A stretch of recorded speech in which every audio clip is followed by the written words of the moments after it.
Hey gang, we are in Ohio right now. In fact, I just came from Columbus to the northwest, threading my way through eastbound then southbound, going through several little towns along this river behind the camera here called the Muskingum. And beautiful, neat little towns and state parks and nature areas, and you see kayaks and wave runners and boats, and the town of Malta looked really neat. And then just south of that is where I'm at here. Here is a little village called Stockport. And threading my way down a little further, took a turn into this little cemetery called Brick Church Cemetery. Very old cemetery, and it's right, like I say, right on the river. You got to go through some brush. We're not going to do that with all the insects, but actually insects aren't so bad today. I'm lucky. So yeah, we're here, and I want to thank Dustin Burrell again. He comes up with so many interesting stories. This story is an interesting guy, a captain, Captain Hook, not from Peter Pan, Captain Isaac Hook. We go back to the early 1800s, but I think what's really intriguing is the eccentric vault that he had built, and maybe he helped build it. He planned it before his death for his crypt, and I think it's he alone that's in there. But this guy really was an influential guy. His family was very influential. So if you look at the upper left-hand side, you'll see the white vault that kind of stands out from everything else here. That's him, and there's an interesting story behind it. So let's take a little walk and kind of zigzag our way over there as we look at some interesting stones from the past, right? So yeah, his parents were actually up in Zanesville to the north, came through that area, and it was in 1814, Henry and Rachel Hook, they had settled here, and Henry was a blacksmith and a glass manufacturer. Came from Virginia to Zanesville in 1814, and they had a son, Isaac, who was born near the Lower Locks up in Zanesville on November 1st, 1819. And when he was 10 years old, as many boys and young men here, they started his career on the river. He was a riverboat man, and in those days, it was the keel boat. Now, this was before the locks and the dams. You could really only run the steamboats when the river flooded, and there's lots of snags and sandbars and boulders, and they really valued the riverboat men. The steamships could only go, like I say, through the flood stages, and you need an expert to do it. And this river runs a long way, and they would run a lot of passengers and freight, just like the Mississippi in a bigger way. The Mississippi, they would do that here. Yeah, he became an expert pilot for, well, starting with the keel boats, but in the mid-1800s they put the locks and dams in, and that kind of changed everything. Good for the steamboats. So 1841 to 1846, they operated a store at Hooksburg, named after the family, of course, the father, after the family. Now let's take a look at these stones here. You would never find this place. It's really tucked off the road. Now there they made salt, and they worked trades of cooper and wagon makers. And then Isaac Hook, the son, he spent many years floating flour from McConnellsville to New Orleans. And when he got older, that's when he got his own steamship. He named it the Silver Heels. And then came the Civil War, guys. 1861, right? So as the war started ramping up, Union side, Isaac was in the service as a steamboat expert and master of transportation on the Ohio River and the many tributaries that flow. And he did a really good job. He had a big responsibility. I think he was railroad, steel, and other things, and there was considerable danger, but he delivered.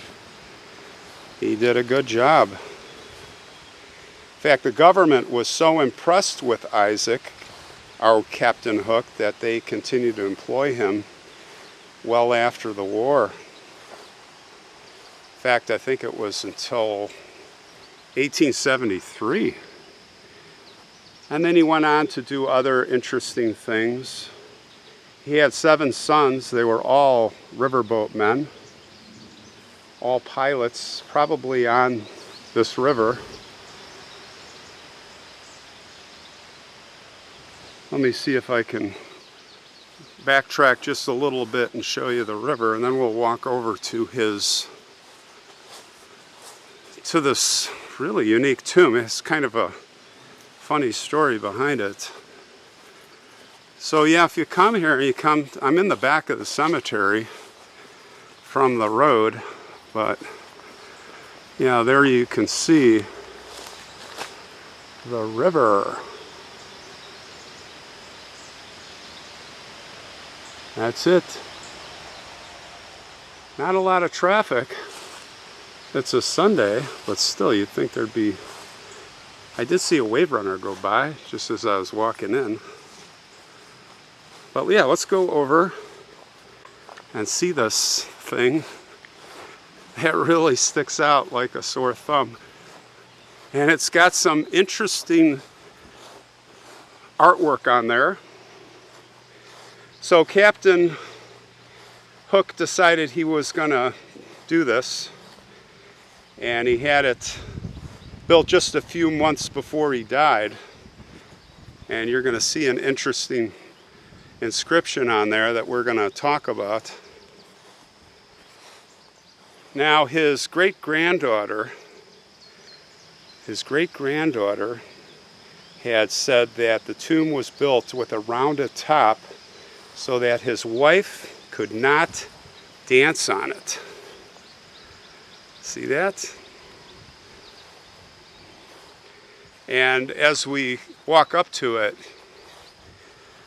there's like a little thing on top. There was a platform for a ship, and in the older pictures you can see there's a ship mounted up there. And from what I understand, it was that if it flooded here, the ship would carry him away safely. Now, look at that. So there's these characters on the side, kind of hard. Let me get over here to show you. Like here is a guy rowing a canoe. And all these characters have these pointed hats, almost like Shriners, but not. Shriners has that kind of small flat top. So here's the back, and it says Pioneer. And the guy is standing with an axe in his left hand, and his right hand, his hand reaches out for the jumping puppy, the hound, some type of hunting dog. And there's this hat, I'm telling you, look at that. With a little, it's pointed with a little tassel. And then on this side, it's the hunting theme. So you see him, same guy with the tassel, with a gun, and he is rabbit hunting. It definitely looks like a hare. Almost something from a Hansel and Gretel kind of... You know what it reminds me of, actually? Okay, any of you Germans? There was a book when I was little, you know, I'm half German, and I was born in Wiesbaden in Germany, and so my mother's side, that's where they're from, Frankfurt anyway. There was a book, and I know some of you guys are going to laugh. It was called Struwwelpeter. And it was the book about the bad boy. Don't be a bad boy. And it told of all the things that happen to you when you're a bad boy. Like when you don't eat your soup, you get skinny and die. And if you don't cut your nails in your hair, you turn into this character. And if you're walking in the rain and not paying attention, or a tornado comes and you get blown away. It's just a book that scared the crap out of the kids. I don't want to get too diverted here, but look up the Struwwelpeter. And there's even a creepy YouTube that somebody made. It makes me laugh.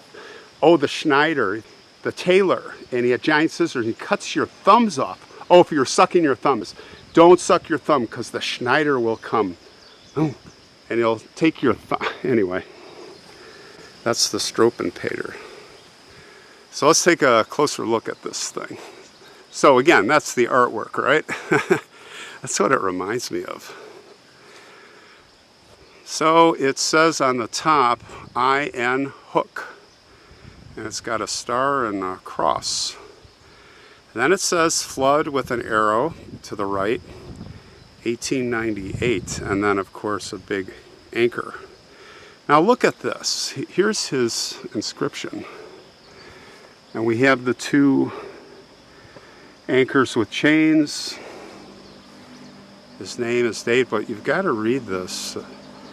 And I'm not going to read the whole thing. You can pause it, but I'm going to key in on. It starts by saying, I love my posterity. It is the only everlasting life due me. And it goes on to say, and the part that caught my eye was, I am opposed to the amalgamation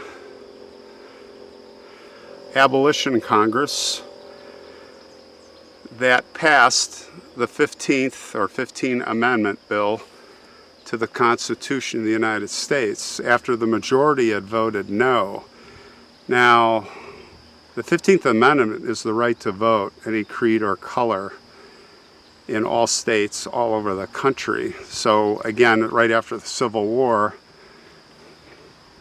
blacks could vote, and it was highly contested.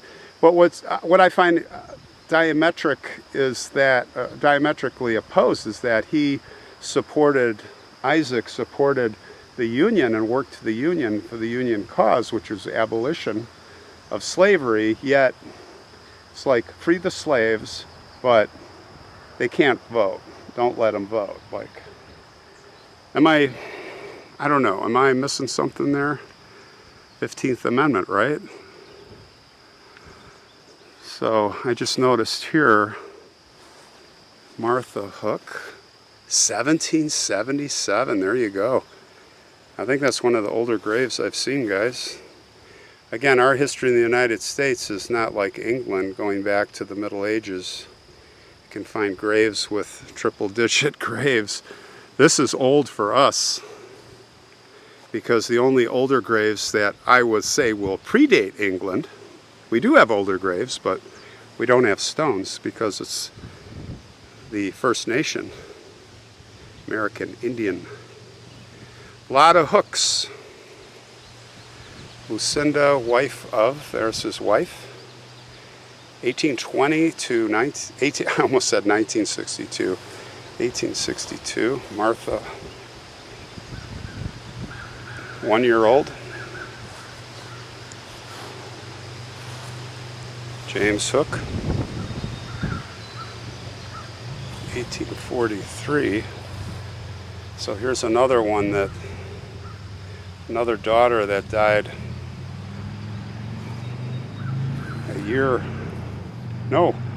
November, not even a year, right? Just under a year. Isaac, 1851 to 1856, wow. And look at this, isn't that a beautiful statue of the child? This is Leonard Wilson, son of Isaac Hook and his wife. 1869 in March, and he died in September same year. Wow. So, wouldn't it be neat to go inside? It's completely sealed.